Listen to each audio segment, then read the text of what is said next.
Hello, everyone. Welcome to LOA Uncorked. This is Holly. And this is Jeanna. And this is a very special day. I know. I feel like we finally met our match. Well, typically when we have a guest, we have one guest.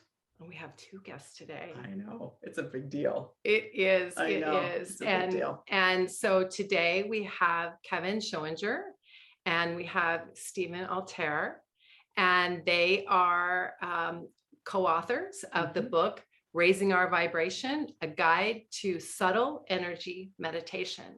They've also produced many works on their own. I Tell think. me. Yeah. So Kevin has Clear Quiet Mind, and Altair has Diary of a Yogi.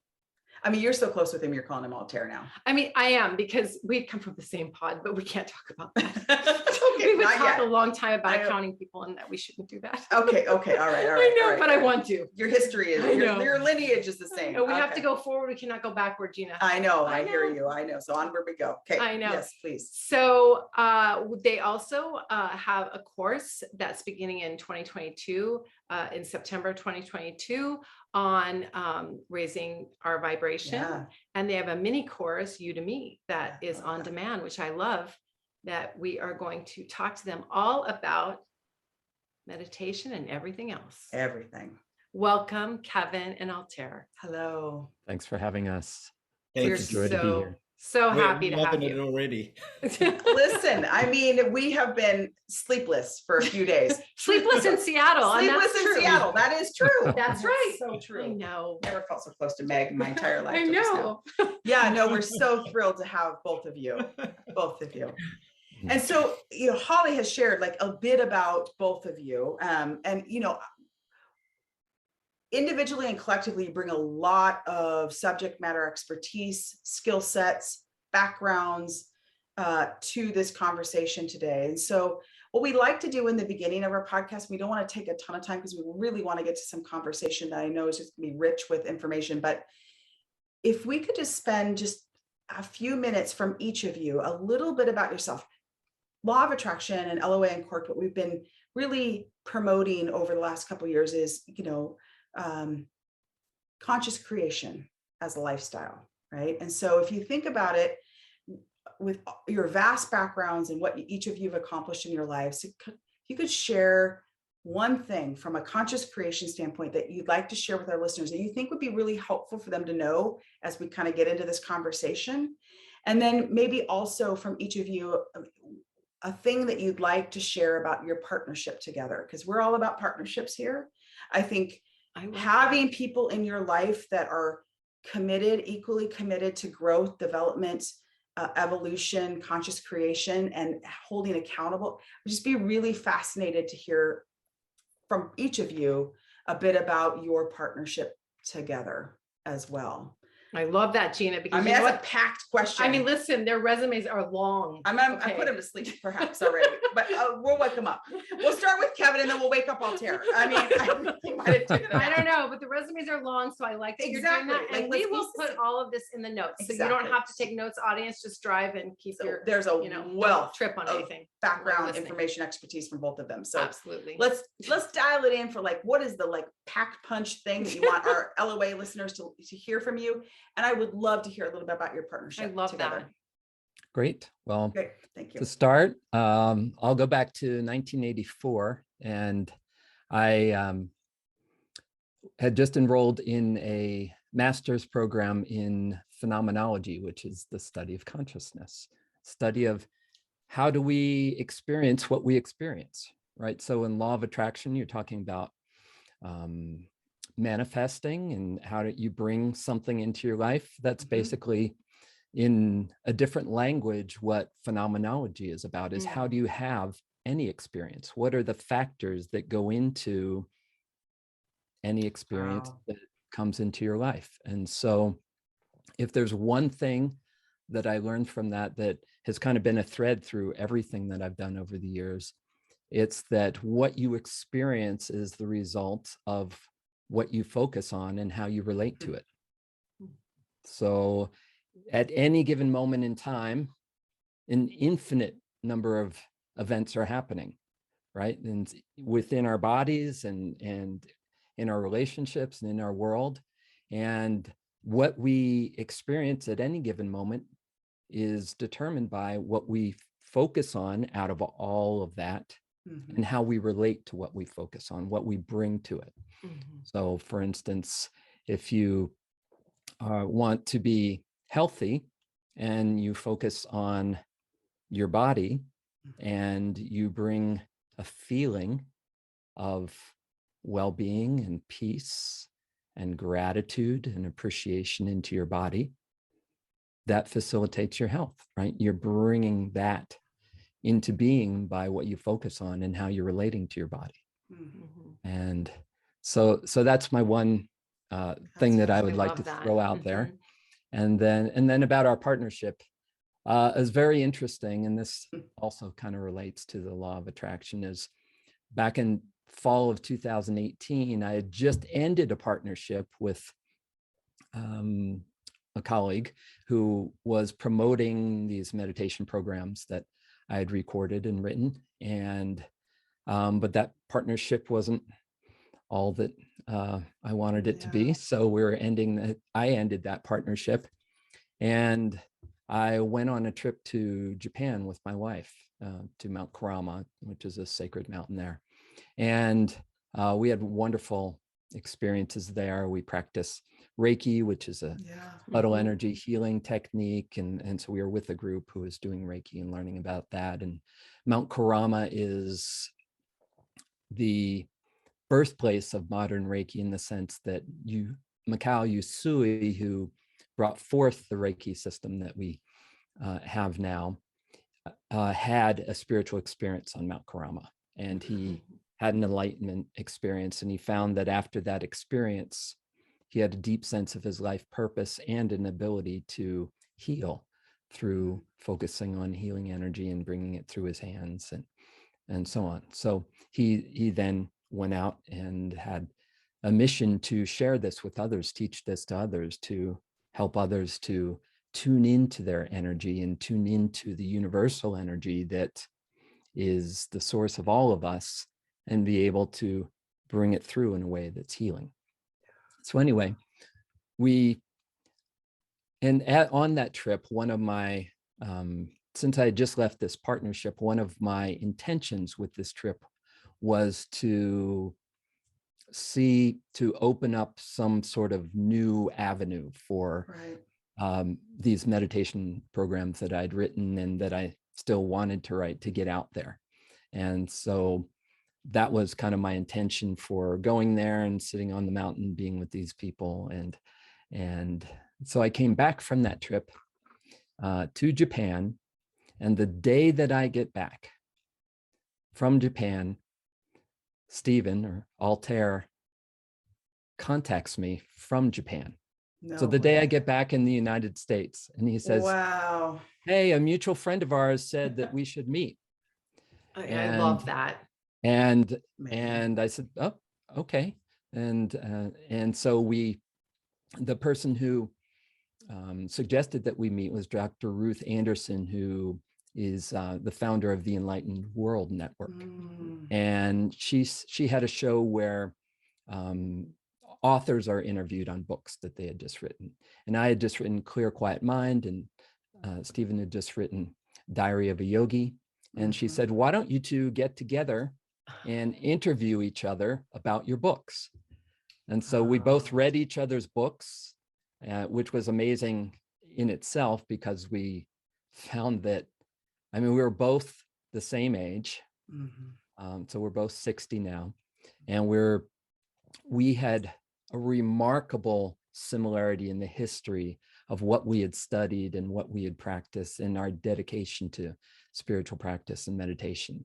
And from that first conversation that we had, we set up online meetings on Zoom, and we said, well, let's just meet every week and see what happens, right? And what happened was life had this whole plan for us of this company raising our vibration and writing a book and developing a meditation app where there's about 200 guided meditations on there, and teaching a meditation course, And we have another course called The Inner Secret. And anyway, it all came just from this open intention to, okay, I'm ready to have a new partner, to have a new way for this to come about. I don't know what that's going to be, but I'm open. I love that. So setting the intention and then being open. We were just talking about synchronicities today. Yes. And how quickly when you're, maybe we'll talk about how quickly when you're in the flow, you were in Japan doing all the things you love, and how you must have been in the flow of life, and then you guys got connected. Yeah. So I love that. It's a beautiful story. Yeah. Well, Mr. Altair, thank you for sharing, Kevin. Mr. Altair, let's hear from you. I'm excited to hear. Mr. Altair sounds like something on Sesame Street, or one of those hand puppets. That, there's no garbage can in sight. I promise. No. Yeah. Thank goodness. Yeah, my daughter, who's 7, is a great fan of Elmo, and I love Elmo. Mm-hmm. Oh, so we love Elmo too. Well, in fact, that kind of taps into what I'd like to share just personally, is because people have given me over the years the name Forest Yoda. So so if you're listening, first of all, love and blessings to you on this beautiful day wherever you are. And we're also present to the fact that in our world at the moment there is a lot of trouble and suffering, and if you're feeling that, we invite you definitely to sit with us in this beautiful family that we have here, the 4 of us, and to treat yourself as part of that family. So we really open our hearts to you, and everything that you're feeling, sharing about the world. If you look at the world and you feel the strife or the trouble, then just for a moment come and sit in peace with us, and we certainly extend that peace and love to every one of those people, whether they're on a battlefield or whether they're a mum or a child that's suffering because they've lost a dear one, or in fact that they're a family member who's separated. Then we really extend our hearts to you all, because I think we can all really identify deeply with that, and with the power of family and the power of love and on our planet. So I just want that invitation. I want to really dedicate our time together to that, and this show and this particular podcast to the kind of love that's possible when we really sit in wisdom and listen and bring sacred listening and care and love and kindness to each other. So that's basically what all I really do, and that I've been blessed to do with Kevin, is that I'm that Forest Yoda in me. People have over the years have had these experiences where they just simply come and sit with me for an hour or two, and it actually was a well-known writer came to see me with her partner. They were struggling in their relationship, and they sat with me for a couple of hours, actually in a forest in Japan.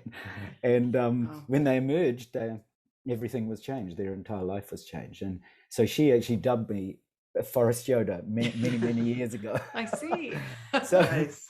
yeah.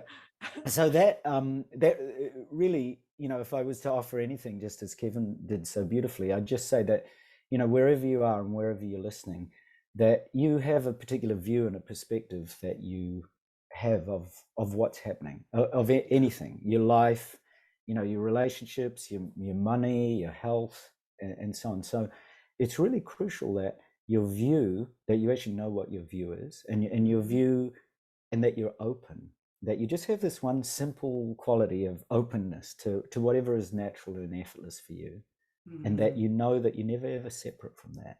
That no matter what happens, nothing can actually separate you from this basic quality of naturalness and openness and peace and love. And then what we do and what I do and what Kevin and I do in our partnership is we bring about this sense of real deep confidence in this inner view and this inner knowing, and that you're never ever separate from that inner knowing. You're never ever separate from this, if you want to call it a true self, or you want to call it source, you want to call it your relationship with God, however you want to define that, it ultimately means the same thing, that you're never ever separate from this power of love that flows through each one of us. So if I was to offer anything to those of you that are listening, I would just say, take time in your day to just sit in source and be still, and allow whatever that feeling, if you go into your body right now, you can even do it as you're listening to me, go into your body and find that space of openness and pleasure and love in your body. So sometimes it's in your belly, sometimes it's in your heart, sometimes it's in your mind, and you just rest with whatever comes most naturally and easily for you every day. Do it the moment you get up. So the moment you wake up, rest in that beauty of this openness and pleasure and love and connection in your body. Actually go into the body, turn inwards towards the body, because the body has a great deal of wisdom that it points out to us, and we quite often don't listen to it. We run away doing all these other things. So if you can give that 1 minute when you wake up in the morning to your body, to your presence, to being with presence, to being with who you are in a natural and effortless way. And if you can do that just before you go to sleep for 1 minute, it's 2 segments of 60 seconds out of your day, then you'll find that you actually anchor in your true presence when the first thing you wake up, and you anchor into it when you go to sleep. So that kind of, the sleep part leads me into the partnership story. And this is a dream story. So I'm going to go back to when I was 2, which is actually the first meeting I really had with Kevin. And this is a little bit of a mystical, esoteric story that Kevin. So you were talking about signs. Did you know me yet too? No. Okay. But Kevin's smiling, so I think he's with it. Oh, I know. I would beg to differ and say that you did actually know each other at 2, but you might not have necessarily recognized it. She still ignores me even at our current ages, but that's totally. Thank you for not saying our age. I know. I wasn't going to do it. Just have a word to her afterwards, right? I will. Put it straight. Now that I know better, I'm gonna. Yes, thank you. It's getting a bit stroppy, you've got to level the playing field, I think. I think I'm being ignored for all these. I had no idea how long it's been. Exactly. Sorry to interrupt you. Keep going. Yes. No, okay. I love it. I love it. So again, if you're listening, because I want to make anything that I share really connecting with as you're listening. So just consider some of the signs and synchronicities in your life and when they've occurred. And sometimes it's actually really helpful to journal it and to put down what are those significant signs that have occurred all during your life, and can you actually see a pattern? So one of my obvious patterns was dreams. I've had the ability to lucid dream, and I've received a lot of guidance, even initiations, empowerments from lamas in dreams, which I've then been able to confirm with them later when I've met them in person. So all of those things are really very useful. So don't underestimate the power of every single moment. Like, dismiss nothing in your life, because everything brings about wisdom. So dismiss nothing in your life. Dismiss nothing. That's nothing. Beautiful. Yeah. Okay, keep going. Because then even the not only the joys but the tensions, when you actually recognize them, are opportunities for liberating, right? So this dream when I was 2.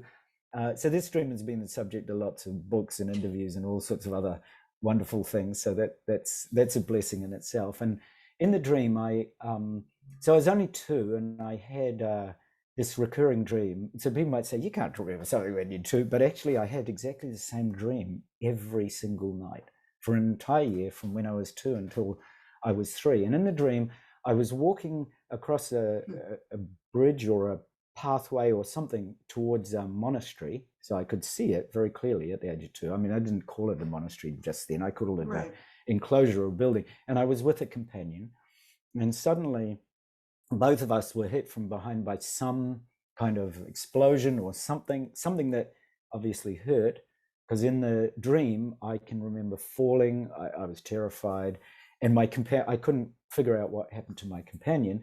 And I fell off, and I fell into the primordial sound and light. So I actually remember from the age of 2, this and this searing light, that was sort of obliterated everything else.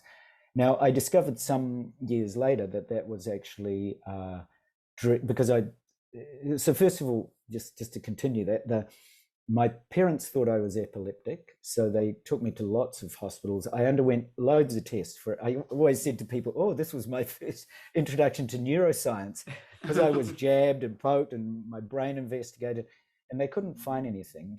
And in fact, after a year, a doctor whose face and name I still remember called Erin, the sweetest doctor I probably ever met, said, "Oh, look, he's just hot. Take all his clothes off, just leave him on the bed, and he'll be fine." And sure enough, from that night, after having a year of this same recurring dream, the dreams ended. And I discovered some years later that I had died in 1959 in Tibet in the service of the Dalai Lama, and that I was a monk, a Tibetan monk, and my companion in that dream on the bridge was Kevin. And we have both the uncanny connect.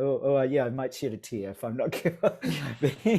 There's this kind of beautiful, thing that happened. And this is why I'm saying, to those of you that are listening, I'm sure you've felt these, there's lots of work, twin souls, twin flames, destiny partners, soul mates and all the rest of it. So, I have a connection with Kevin that is beyond time and space, so we've shared this deep love and have trained, in all these areas, whether it's Christian traditions, Tibetan traditions, yogic traditions, Kriya Yoga, Qigong, Reiki, on and on. You talk about any of the healing traditions, we quite separate from each other, but in that sense we were never separate, right? Is that we trained in all these things before we met each other, almost identically, and then when we met, it was just so obvious. I mean, you knew when you met then. Yeah, we knew when we met. And so that particular dream, which has been with me all these years, was such a beautiful pointing to this wonderful partnership and connection that I have with Kevin that's truly timeless. So again, to those of you that are listening, don't underestimate the power of partnerships in your life, and really look for those connections that will show up through those signs and synchronicities. When you meet somebody out of the blue and they suddenly appear in your life, and there's something special. And so look for those signs, because the cosmos, the universe, points out to us really, really clearly. And that's what synchronicities are really doing. They're actually pointing back to you, saying the universe is flowing through you. This is the universe in you revealing itself. You're beginning to see with the eyes of the universe and hear with the ears of the universe. So that's a little of a partnership story. So, and how would you describe synchronicity? For those listening, like, what does that mean to you? Because we were talking about this today. I mean, it's so timely. It's not even funny. It's another synchronicity, actually. But if you could help our listeners, like, how would you describe it to somebody who might not know what to be looking for? We were trying to describe it to our kids today. Our kids, yes, our children. Kids. Because I thought my kids knew, and her son knew, but he's a Virgo, so you want to. He wants to, like, everything's got to be really grounded. Okay, but anyway. Yep. Well, it's beautiful. That's a lovely question, right? Because I talk about all this with my 7-year-old, because he's had these same, I asked her to write a bio for a business that she's launching with me with another company, and I asked her to write a bio, and she said, 4 things, Dada, meditation, love, light, and awareness. But she said, people just don't get awareness these days. Yes. This is coming from my little 7-year-old. I didn't put any of those things in front of me. So I often think of that. Yeah. How would I explain this to my 7-year-old? Now, bearing in mind that my 7-year-old at a very young age, when we asked her about at age 3 what she wanted to do or achieve in her life, she said, "That's easy, Dad. I want to be a Buddha and realize the rainbow." Right. She's not your average 7-year-old, is what you're saying. So yes, that is very clear. Yes. So her 7 is past us. So probably. Yes. So in terms of synchronicity, I'd relate it this way, and I really particularly like the work of quantum physicist Dr. Joachim Kepler, who's the head of the Consciousness Institute in Germany, and he speaks. So I'm going to explain it how I explained to my 7-year-old.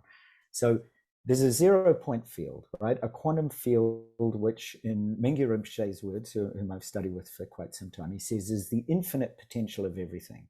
So if you're listening and you can agree that there is infinite potential, right, to unfold anything. So my daughter goes, "Yes, Dad, I know infinity. It's that infinity symbol you do in maths, So that's my, I'm just relating how I related to my 7. 7-year-old. So first is that infinite potential for everything, right? So long as you understand that concept, then that simply means that in your life at any moment, including now while you're listening to all of us, that you could make a choice right now to do absolutely anything.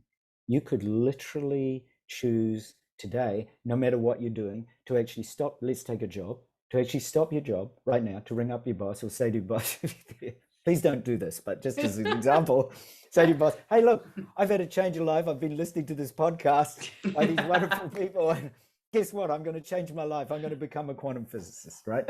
Yeah. So, and then you go back and you study it. Yeah, you could literally Yeah. at any one moment, Yeah. you can decide Could. based on that first premise that Joachim Kepler calls the quantum field, or the 0-point field. You could potentially take any action in your life. Now, we also interact with that field. So we're not separate from it. So this is the other point in terms of synchronicities. Right. You've got to understand you're not separate from that field, that you actually are that field. And he points to the fact that there is a mechanism that we have in the human brain that allows us to interact with the 0-point field all the time, right? So if you're tuned into it right now as you're listening, if you're tuned into the 0-point field, and we quite often do this through really basic portals or access points like stillness or silence or spaciousness. So if stillness is your thing and you start to go still, you kind of can receive information or messages. So when you start to connect with that quantum field or 0-point field or source or God or however you want to relate to this, then in those moments where you become more open to the infinite possibility, you therefore kind of invite the field to be more present, and you start to notice things. So some of you that are listening might notice numbers, for example. You might notice, 333 or 1111 keeps cropping up. And, this has been reported a lot around the world, the numbers cropping up. Or you might notice animal signs, or you might suddenly notice that you become more aware of your relationships with people. So you become aware, this relationship with this person feels really good, and this relationship with this other person feels a bit dogged and tough and tense and, gnarly. So you start to become more aware. So the moment you start to open up to the field and your interaction with the infinite opportunities, you also open up to the possibilities so you become more aware of them. So suddenly things start to, the synchronicities, so we call it, they're just a label, right? But they're actually points of interaction with the 0-point field. They're actually genuine connections with the infinite possibility. So this is the way I explain it to my daughter. And she said, she said, Daddy, do you think, so is that kind of sometimes you really notice something? And I said, yeah. It's like you become really aware of obvious connection. So in fact, your awareness of connections becomes heightened. So that's what synchronicities really are. You're suddenly aware, I've made this connection. That same person has come over to me at my workplace and has just passed by me and glanced at me when they've never done that. And so there's a heightened awareness in you, and there's a reflection back from the field itself. Sometimes animals, numbers, people, events that highlight this heightened awareness. And so something begins to shift. And in fact, as Kevin and I have found in the many studies, because we've done a lot of studies at labs and with neuroscientists, this actually shows in a heightened awareness in the brain, sometimes through heightened gamma states, for example. In other words, the frequency, so those neurons firing actually start to fire at a higher rate or a higher frequency. And there is, and Joachim Kepler speaks about this in his quantum physics, talks about the fact that there are these interaction mechanisms in the brain such as theta brainwaves, such as gamma brainwaves, that actually, and particularly gamma, he speaks about as being the sign. So again, it's a synchronicity in itself, as being a sign of that synchrony, of the ability of the brain waves, for example, to start to form similar peaks and valleys. So, you know, your brain waves, they oscillate, right? Like waves. And when they start to oscillate and move in similar patterns, and you can feel it, you can actually feel it. That's what people talk about when they're in flow. And they talk about the same thing in brainwaves. There's a coherence. So the whole field and science and metaphysics and spirituality and synchronicities all starts to make sense because they're all about heightened awareness. It's actually all you, and you know that, right? You buy a car. You know, I love minis, right? So you buy a little mini car, and suddenly you're noticing all the minis around you. You know, you've just bought it, and the day before you bought it, you never really noticed the minis, but now you notice all the minis. Oh, the whole world's buying minis. So it's a little bit like that with heightened awareness and synchronicities. If you're really aware of, say a partner, you're trying to meet the love of your life, and you start to really connect with this feeling of love, you're generating it, and you're aware, you suddenly notice all sorts of things, you know, signs in movies, signs with friends, things friends say, connections with people on the street. Suddenly there's a real heightened awareness because you're connecting in with the infinite potential in the field to actually bring about a, you know, particular outcome. And there are an infinite number of outcomes, but you actually select it. And this is where the relationship between attention and awareness becomes so crucial. Oh, it's the best explanation I've ever heard. Yes. I mean, it's I love that I don't know if my 7-year-old could ever have understood that, but yeah, but we can. At least we were able to. I feel good that we were able to. That's the best explanation ever. And I'm wondering, for you both, you know, you're raising our vibration. I mean, this awareness, this synchronicities, the meditation, I think we should talk a little bit about, like, I think your book gets us into that state, that is the subtle energy meditation gets us to this point of being able to see, feel, know these 0 point I don't want to call it transactions. I'm an accountant. Okay, call these transactions. I don't know. Debit and credit, right? I love credit. Transaction works. As long as we're in the green at the end, Lord, that's all I know. I know. Don't be in the red. That's all I know. We don't like from an HR color. standpoint, I can remember colors. That's all I can do. Okay. Anyway, yes. Okay. So your book is, you know, I love your book, and I'd like to dive into that. Like, so you guys talk about how to. And it's different than what I've experienced in the past. So I'd like to talk a little bit about for people who I've done more than dabble. But I haven't experienced it in the way you guys spoke of it. And we won't say what I did, but I did it twice a day, routinely, 20 minutes a day before I ate. And I was so stressed out. I had little kids and I was working 50 You're talking hours. about a meditation practice. A meditation practice. And we were talking about this because I said, God, their meditation's so like, not that. Okay. And I did it religiously because I thought not that in the daunting, heavy, I mean, onerous hard. part. I was more stressed out after I got up than when I sat down.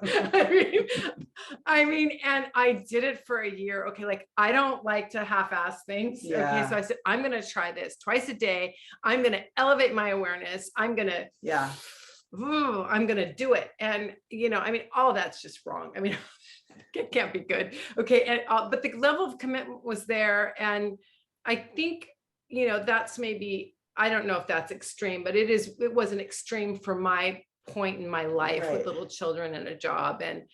And so maybe you can talk about your practice and how that's different and what can people, I mean, everybody can do it, I think. And even the mothers of small children can do that and not have to be stressed out like I was and really gave it up. I was like, this isn't for me because it's too rigid and rules. And yeah, I'm stressed out, and that's the anti. So maybe you guys, and I know you talked about that in your book, by the way, so I'm laughing a little bit. We don't need to talk about what kind of meditation that is if you don't want to, but Yeah. nevertheless, people might know if they know. Yeah.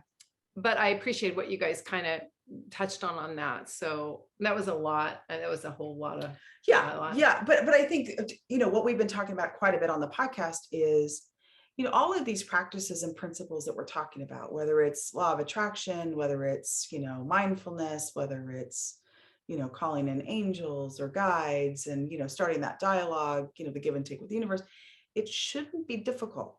It shouldn't be hard. And I think there's a lot of mystery out there for those of us dabblers, those that haven't done the work that the three of you have done, which I have not.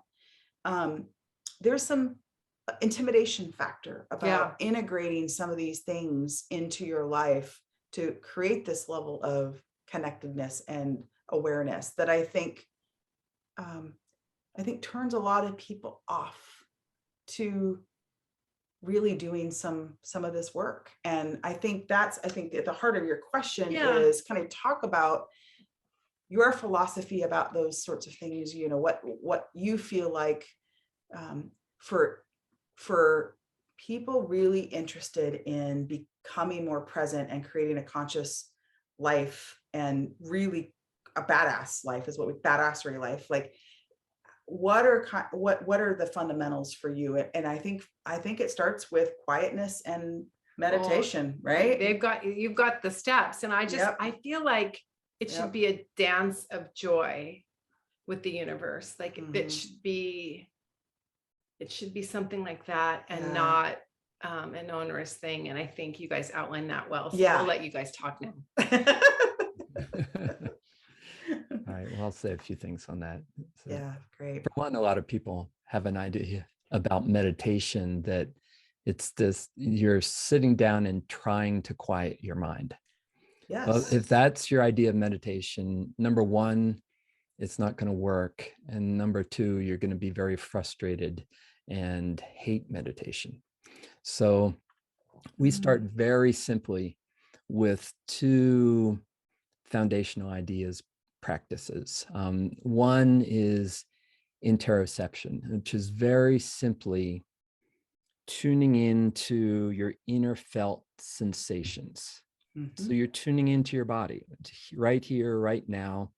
It's something very simple to do. For most people, it's easiest if they close their eyes, because then they stop focusing on all this stuff that's happening out here. Right.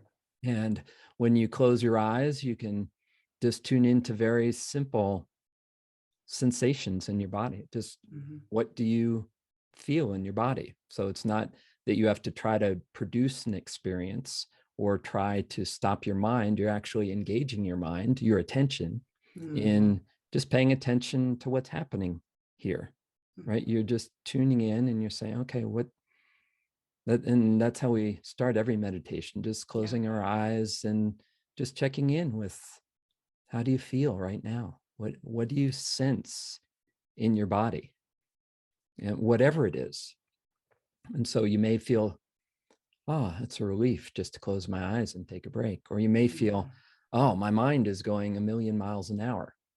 And so you may, any number of things. And if you sit there for a few minutes, probably a number of things will happen where you drift off and you'll think about this and think about that. And then you'll think, oh yeah, I'm supposed to be paying attention to my body.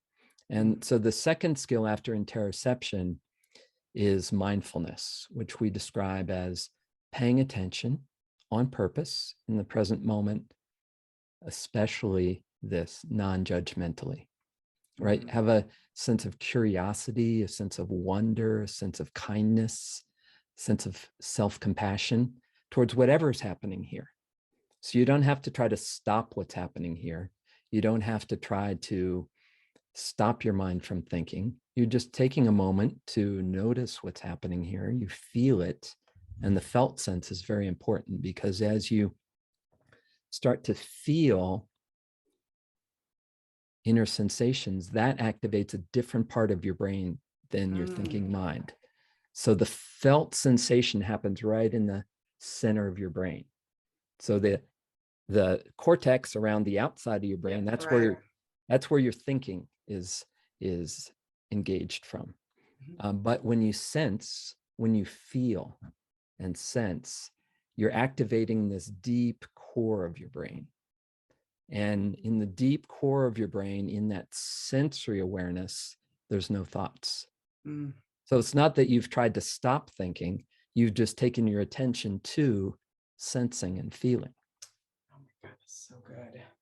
And you've done it in a way with an attitude of openness and self-kindness and non-judgment, and just, oh, let me see what feelings are present. And that's so good. Then with the guided meditation, we just guide you to feel different things. Like, so you're not blocking out, sorry to interrupt. So you're not blocking out thoughts. You're just having the the feelings then. Right. Not And when you trying notice you're thinking, you just recognize that. Not Thinking, judge that's what it. the mind does. The mind thinks. Right. Okay.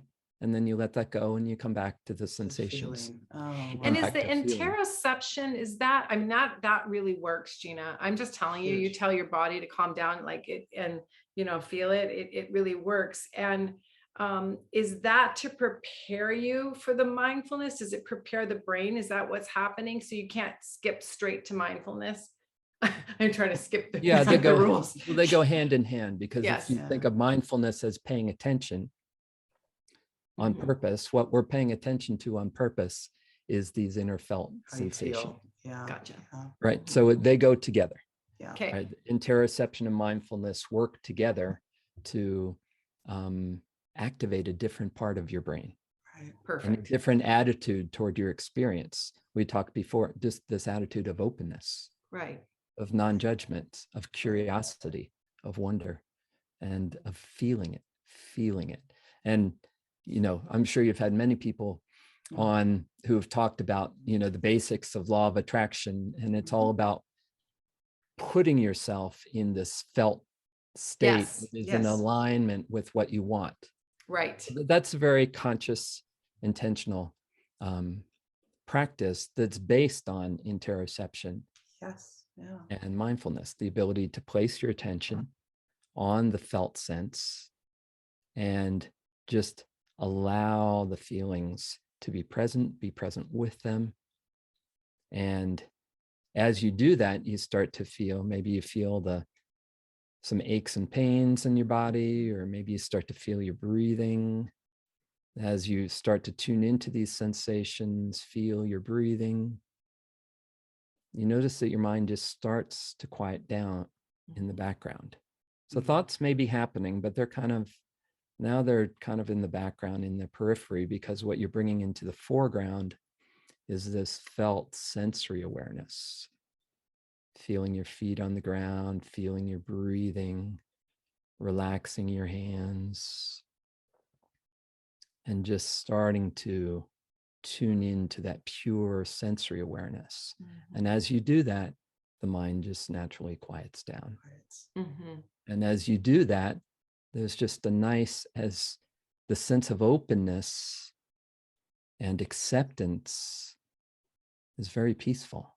So if you're open and accepting towards whatever's happening in here, including thoughts, it's very peaceful to be open and accepting, right? Yes. Yeah. Oh, so good. It is. And I've then been going at it all wrong. No, you're not wrong, Jeanna. Well, I You're have never been a little wrong. Okay, no. But it makes complete, No, I feel good about that. And that subtle energy meditation portion is that what can you explain that? So just to flow from right where we were, as you start to tune into sensations of your muscles and your posture and your breathing, you're starting to kind of awaken sensory awareness. And as you tune into the breath, you start to feel the energy that's in your breath. Because as you breathe in oxygen, right? So you're breathing in, literally breathing in energy for your cells. And you can sense that, you can feel it. As you tune into the breath and feel the energy in your breath, you start to tune into the energy, the aliveness of your body, the sense of aliveness, and your heart beating, your respiration, You start to feel this inner sense of aliveness. And you start to sense what you can call subtle energy. It's that subtle flow of life force through every cell in your body. And as you tune into that within you, start actually to be able to tune into that sense of energy all around you. And you start to tune into this universal field of energy, which is our life. Mm-hmm. Yeah. And it's being open to that, right? It's being open, tuning your senses to it, and then experiencing the vitality that's already here. It's just that we're tuned into everything out there and not taking a moment to close our eyes and tune in here and feel the energy, feel this vast awareness that we are.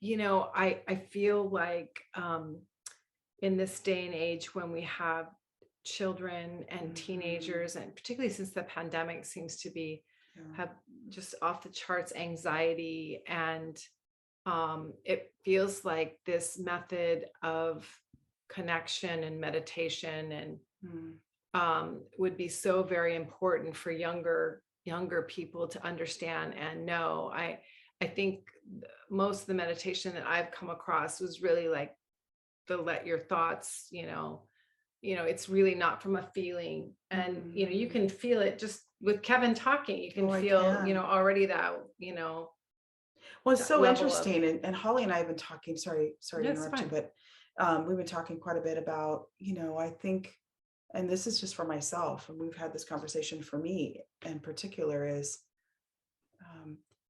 there's for some of us, I think it's really easy to kind of disconnect the head from the body.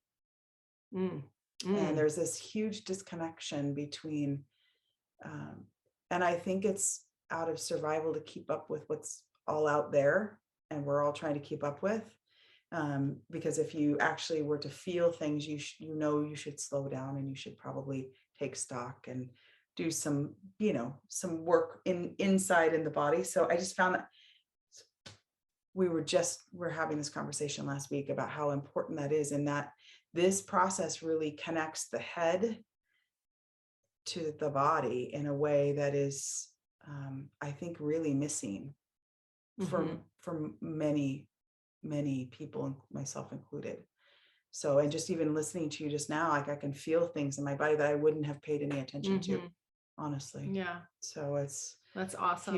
Huge. Does your you have an app, ROV, that you can get in the App Store, I guess. Does the app walk everybody through this type of meditation?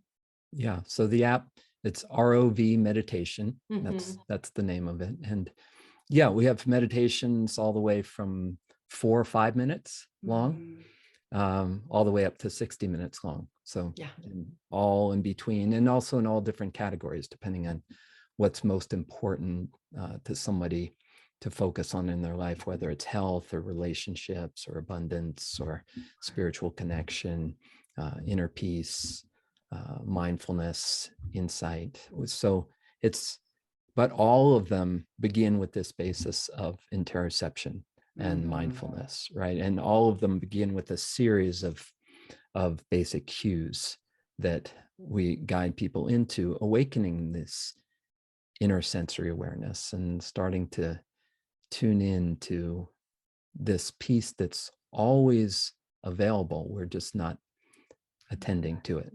Right.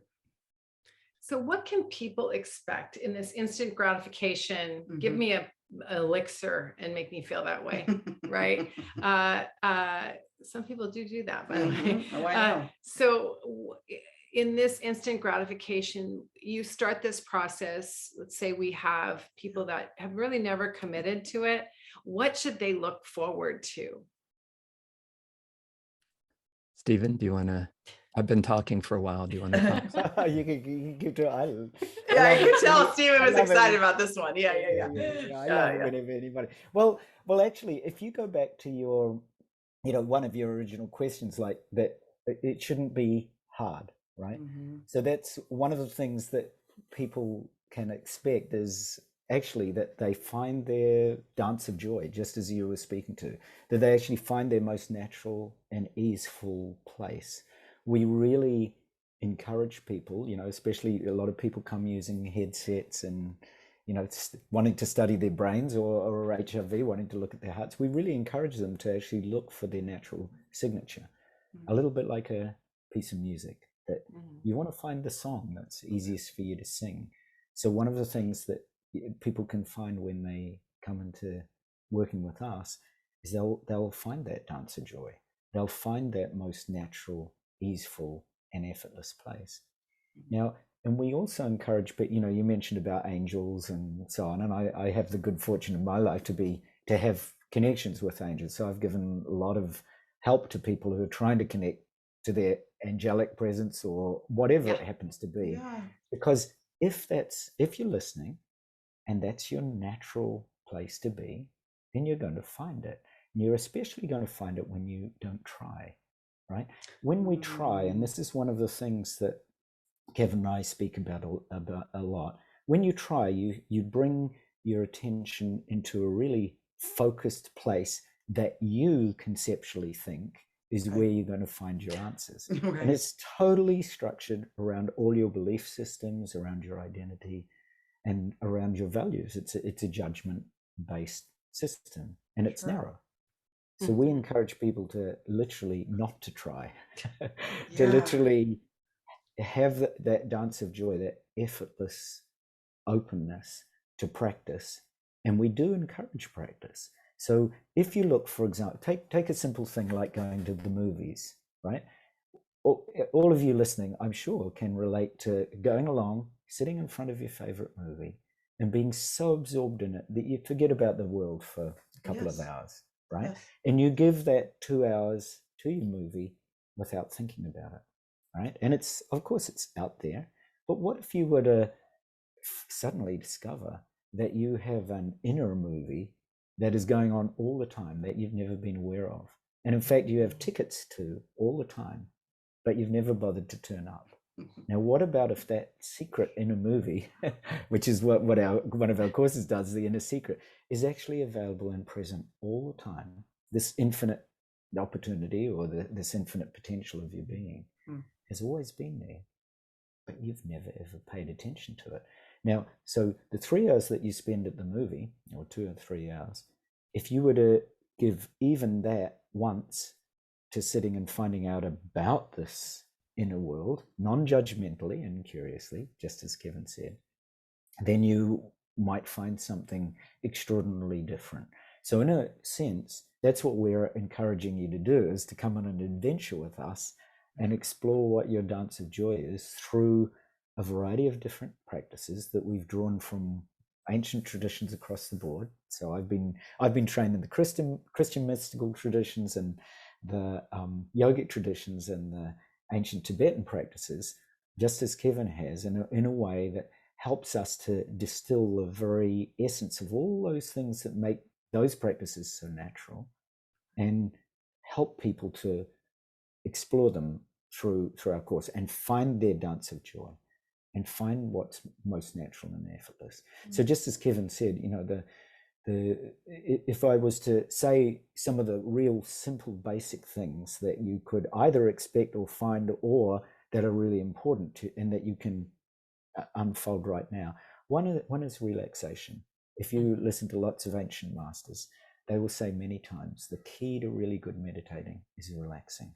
Right? When you go, and you mentioned some of those practices you go into and you try, and somebody set up an expectation saying your mind should be thought free, and you're going, oh my God, I've got so many thoughts. Right? So it's true. So what we get people to do is to bring this really simple love and kindness to their practice, and really open to what's present first and foremost, and learn to relax. Because without the body being relaxed, you can be assured the mind is not going to be relaxed either.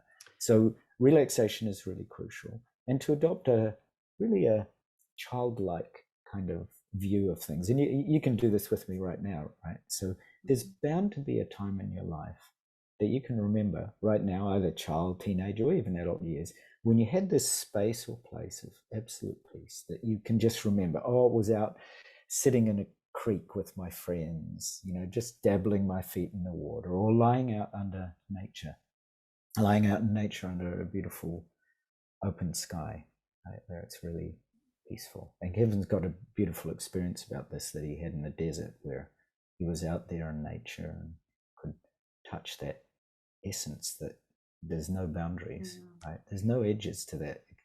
It just goes on and on. There's a timelessness that you've touched at some time in your life. So as you're listening, you can actually start to feel that. You might have gone to a time when you're riding on your bike when you're a little kid, and you're just happy, right? That dance of joy. You're just in that simple, happy moment. Now that is actually recorded in your cells.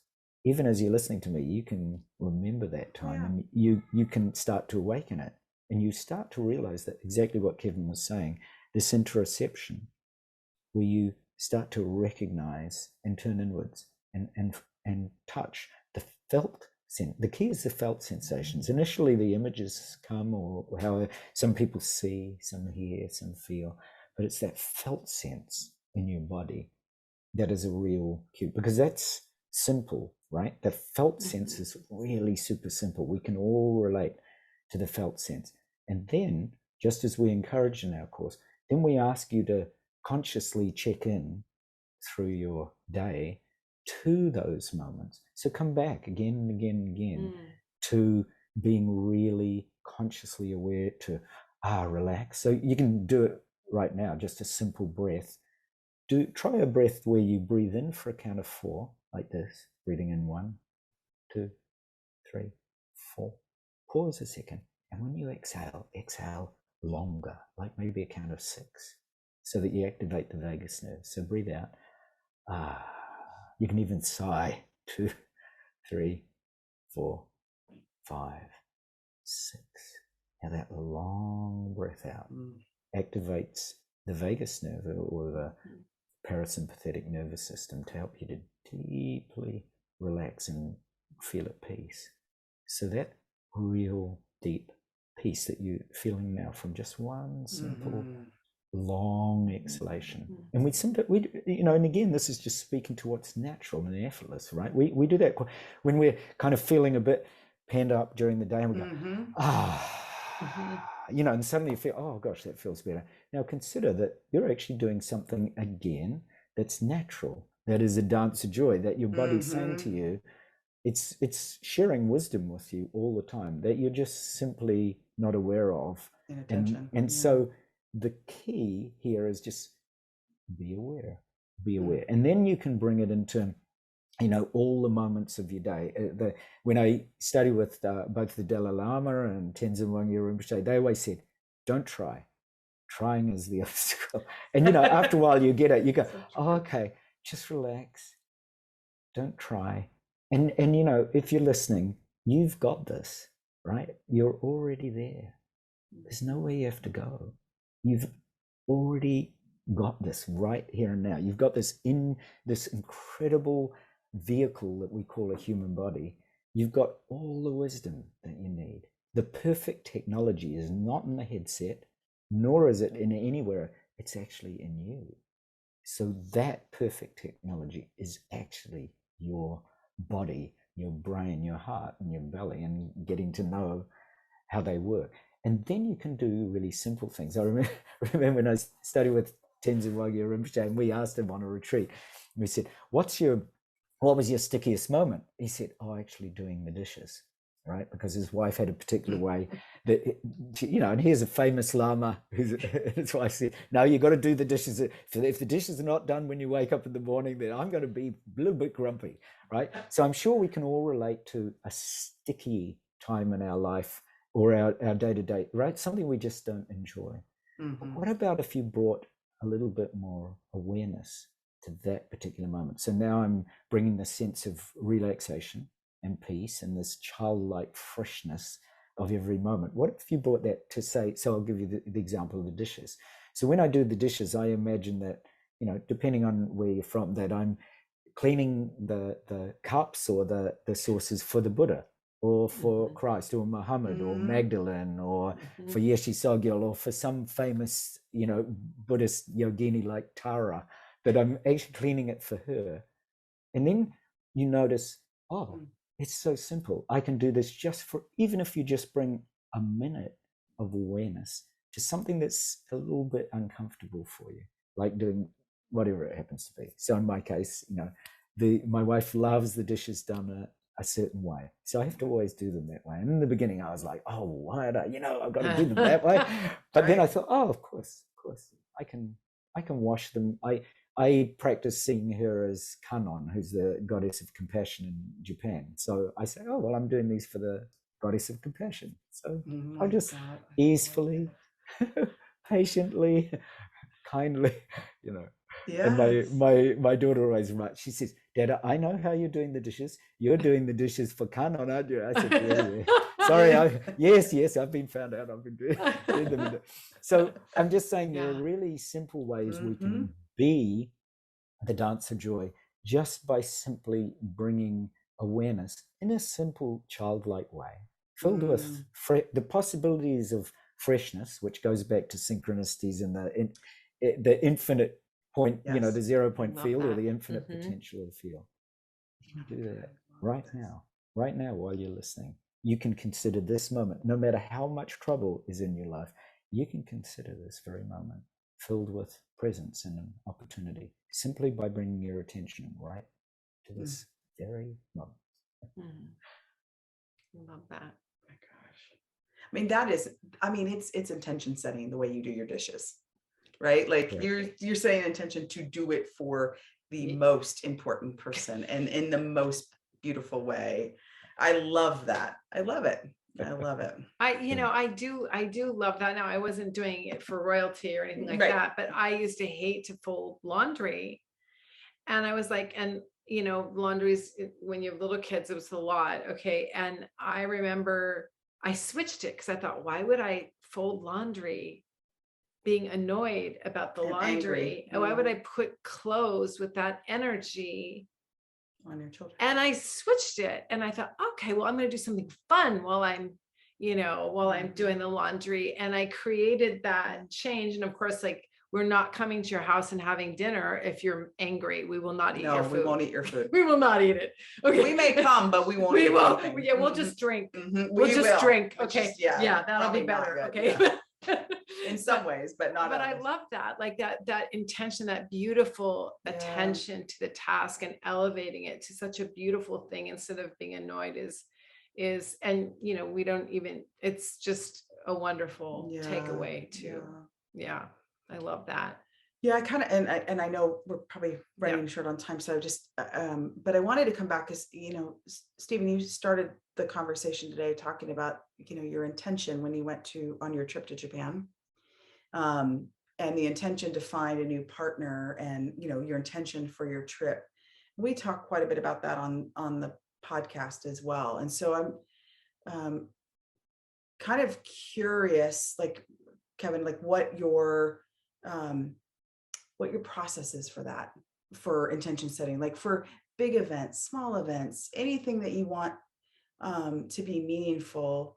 Kind of what is that process, and how do you go back and reflect on that? Like, can you kind of share a little bit more about that? Because we do talk about, and I think that's a really important part of creating kind of that conscious awareness around, that give and take with the universe. So if you don't mind, do you do it every minute, or like what kinds of things do you do it for, and in what ways do you do it, would be really helpful, Kevin. Yeah. So I think my primary intention is openness. Is I trust that this vast universe knows exactly what it's doing, and that I am an expression of that. And my only job really is to let go and be open and sense what's coming through here and follow it. I love that. So, wow. I know. So good. I need to be more quiet. I know. So good. I know. I probably need to too, but I'm going to give it to you right now. Okay. Okay. So how do we, our listeners, how do we how do we start this practice? How do we get in touch with you? What would you tell our people to do to start this new practice? That's fun. And a joyful dance with the universe. Joyful dance. I mean, who doesn't want to do that? Yeah. Well, two things. One, in a moment, I'll guide you through a simple practice. And but to get started, all the resources that we share are available on raisingourvibration.net. So there you can find our Facebook community, link to our Facebook community, and to our book, Raising Our Vibration, to the ROV meditation app, which, like I said, has a couple hundred meditations, from real short, tiny ones to longer ones. You can find something that, again, just as you, how do you approach that? If you have 200 meditations, you just go there with openness and you open it up and you just see what appeals to you, see what you are attracted to, and follow it, right? So just be open and look and say, ah, that one. That's all you need to do. You don't have to figure it out. You just open it up and you look through, oh, that one. I like that picture. I'm gonna do that one. And so it's as simple as that. And really that openness I love is that. what, and then just feeling into it and saying, that. That doesn't come from this analytical mind that's figuring it out. It just comes from this openness and this felt sense of, I'm gonna do that one. It's most appropriate for you at the time, right? Yeah. And then and trust it. We're gonna do a short meditation, and if you're interested in this meditation, we have a mini course on Udemy called The Inner Secret: How to Live a Calm and Happy Life, that takes you very simply through short video segments into in-depth into guiding yourself step by step into this simple meditative process. So those are on raisingourvibration.net. You can find links to all those things. We'll have it in the show notes. We will have it in the show notes, and we will kind of, well, go ahead, please. I was just going to add. Sorry, Kevin. I was just going to add so we have Raising Our Vibration global meditations, which are available to everyone. So they occur, they happen every month. We also have advanced practice groups for those people that have finished the course and want to practice with us. And additionally, if people want to set up their own practice and become a teacher, we have teacher training courses and a way of them setting up their own. So we have teachers already who have their own businesses set up through Raising Our Vibration. So there's a way of you helping your abundance as well in all of this, and being a meditation teacher. So there's all of that. So Kevin, back to you. I was just going to mention I love that. Thank you. Phenomenal. Yeah. So the book is the Raising Our Vibration book is the textbook for this kind of cornerstone offering that we have, which is a 10-week subtle energy meditation course. So as people, dabble in the app and find meditation, oh yeah, I kind of like this easygoing, feel good style of meditation that helps me relax and find that deep interconnection, that deep peace that is already here. And maybe they've read and then say, oh, let me read a book and go a little further. And then we have, if you really want to go in depth with this and really take yourself on a journey deeply into subtle energy meditation and really awaken the vitality of your energy centers and this felt sense of connection to the universe, then we have our 10-week subtle energy meditation course. And is that the one that starts in September? Yeah. So our next one, we're doing one right now. And the next one we have is beginning in September. Great. And okay. the sign up for that is also on that Raising Our Vibration. We'll have all the links. All the links will be there. Okay, Kevin, take us into it. Okay. So we'll do a short practice now. Okay, sure. Great. Okay. Well, 10, 12 minutes, something like that. Yeah. Okay. If you're driving, you might want to turn this off and pick it right back up when you get home and or just pull over. Pull over. Or pull over. That's we a great do idea. that enough. Yes, we don't do that enough. Pull over, peeps. You can wait 10 more minutes to get where you're going to go. It's absolutely. You don't want to miss this. All right. Yes. Okay. So wherever you are, find yourself a comfortable seat. So if you can, put your feet firmly on the ground and just let your hands rest, palms cupped in your lap. So just resting nice and easily, right hand resting in the left with the tips of your thumbs touching. And lightly close your eyes. And begin by just taking a moment to check in inside. And just notice how you feel right now.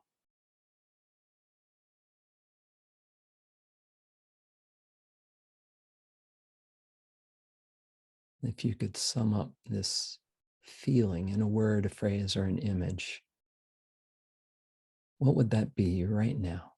How do you feel?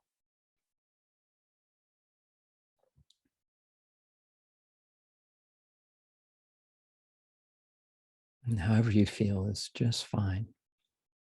See if you can simply be open and accepting, kind and compassionate toward yourself, toward whatever you feel. It's okay. It's all good. You don't have to try to do anything here. Simply feel whatever you feel.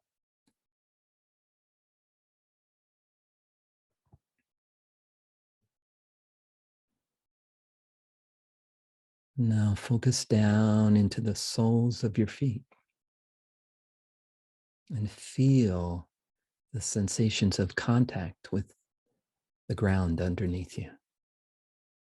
So awaken sensory awareness in the soles of your feet.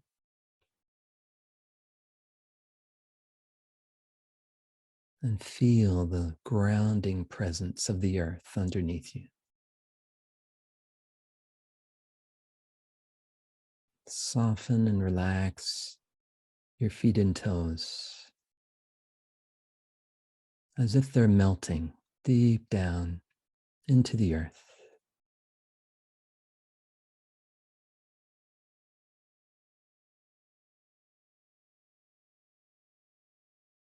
Now focus into your palms and your fingers. And awaken sensory awareness here in your hands. Allow your palms and your fingers to soften and relax as if they are melting down into your legs.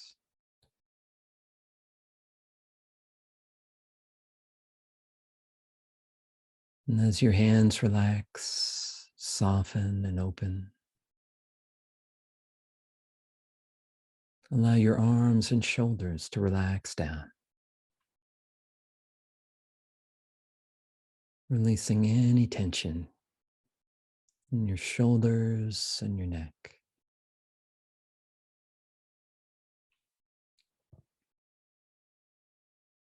Imagine a string attached to the top of your head, drawing your spine gently upright,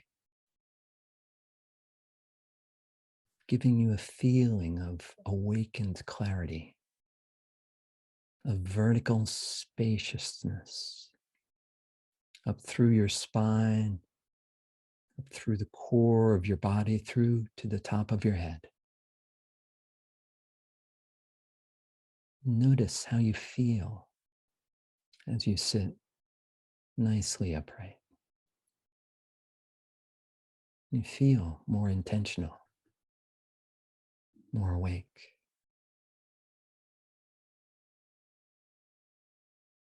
Now tuck your chin just slightly to gently lengthen the back of your neck.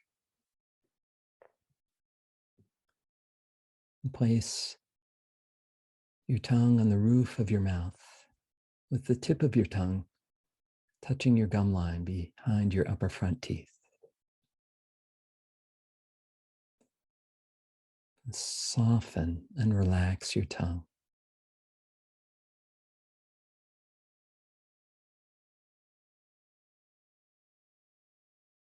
And as your tongue relaxes, smile.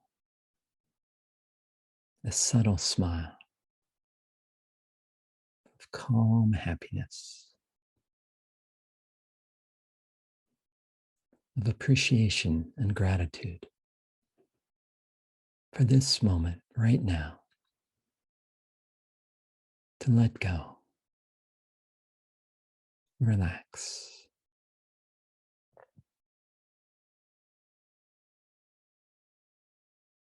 Be present and feel inside.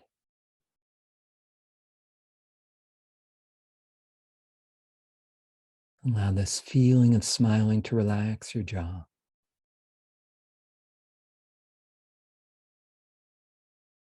Smile through your eyes.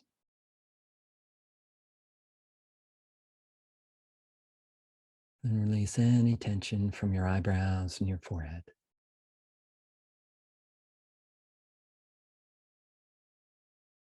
Allow this feeling of smiling to wash down through your whole body.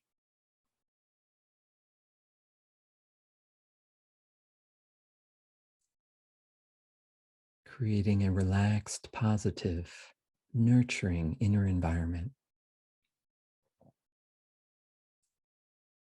in which all your cells open up, communicate with each other, and radiate pure positive energy. Calm happiness.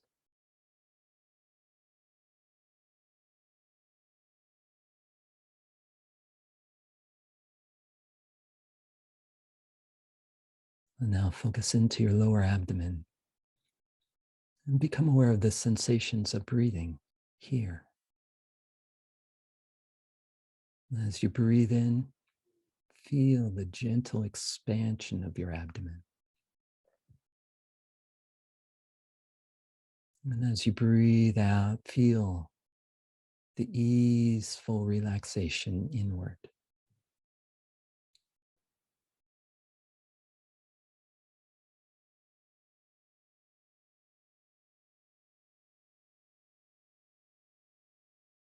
And as you breathe in,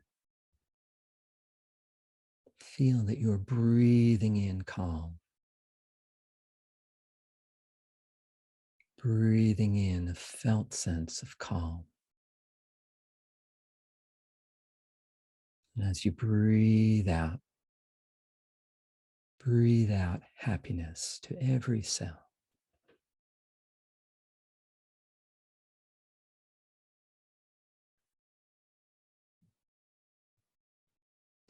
Breathe in calm.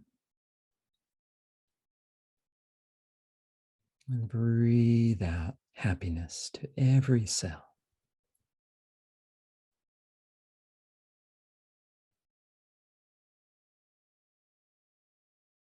This is your natural state.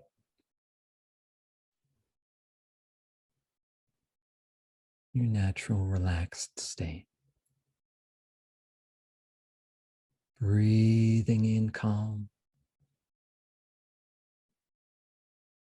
And breathing out happiness to every cell.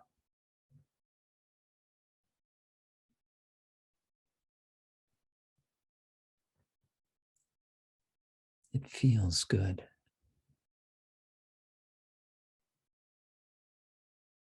It's always available.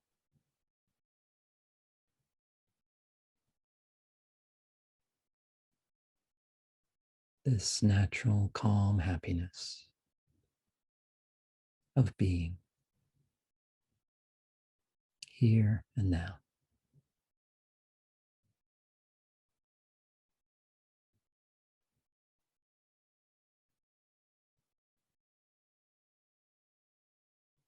Let go.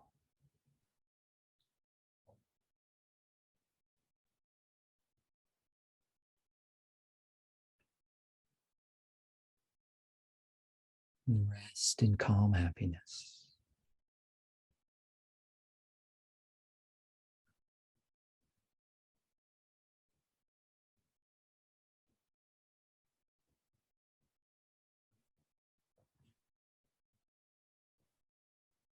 Smile as you enjoy this feeling in your body.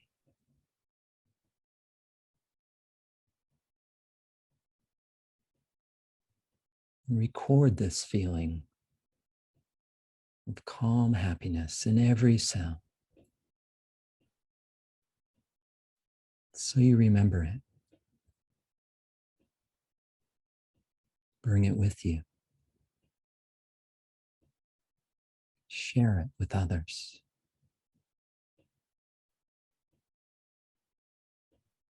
And can return to it anytime. It's always here. Now, inside and all around you.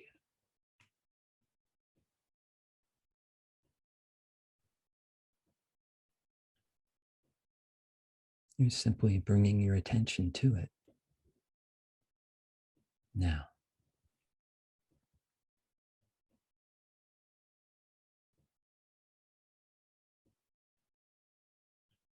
now very, very slowly begin to open your eyes and feel the space all around you, together with the space inside.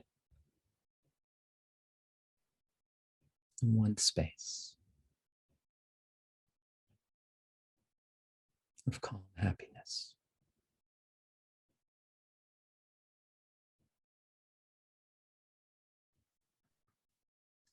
Thank you for your practice. Thank you. Thank you. That was a blessing. Thank you. So beautiful. See you next week.